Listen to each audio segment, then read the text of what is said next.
Lot of speculations are going on right now.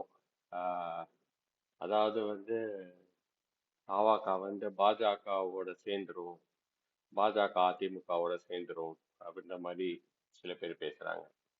சில பேர் என்ன சொல்றாங்க அப்படின்னா அதிமுக தனியா பாஜக சேர்ந்து தனியா பிரிஞ்சு வந்துரும், பிரிஞ்சு மிஸ்டர் விஜயோடையும் தவாகாவோடையும் ஒரு கூட்டணி அமையும் அப்படின்ற மாதிரி சில பேர் பேசுறாங்க. சில பேர் என்ன சொல்றாங்கன்னா இல்ல இல்ல, தவாகா தனியா நிக்கிறது தான் நல்லது, அப்பந்தான் அவங்க தனியாவே ஜெயிக்க முடியும் அப்படின்ற மாதிரி பேசுறாங்க. ஸோ நிறைய ஸ்பெகுலேஷன்ஸ் இப்போதைக்கு உலா வந்துட்டு இருக்கு அப்படின்ற மாதிரி தான் நம்ம பார்க்கணும்.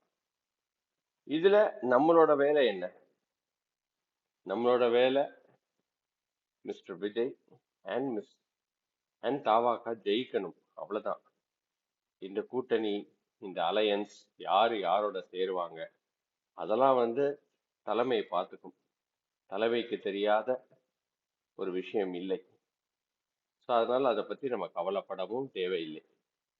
நாம நம்மளோட வேலையை என்ன நமக்கு கொடுத்துருக்காங்களோ அதை நம்ம கரெக்டா பண்ணுவோம். கரெக்டா பண்ணி எப்படி தாவாக்காவை ஒவ்வொரு வீட்டுக்கும் போய் சேர்க்க முடியும் அப்படின்றது தான் நம்ம யோசிக்கணும். அதை தாண்டி எதை பத்தியும் நம்ம இப்போதைக்கு யோசிக்க தேவையில்லை. நல்ல விஷயம் கூடிய விரைவில் நமக்கு சேரும். அது என்ன ஒரு விஷயமா இருந்தாலும் அதை நம்ம அக்செப்ட் பண்ணிட்டு தலைமைக்கு கட்டுப்பட்டு நம்ம நம்மளோட வேலைகளை நம்ம கரெக்டா செஞ்சாலே போதும். நன்றி, வணக்கம்.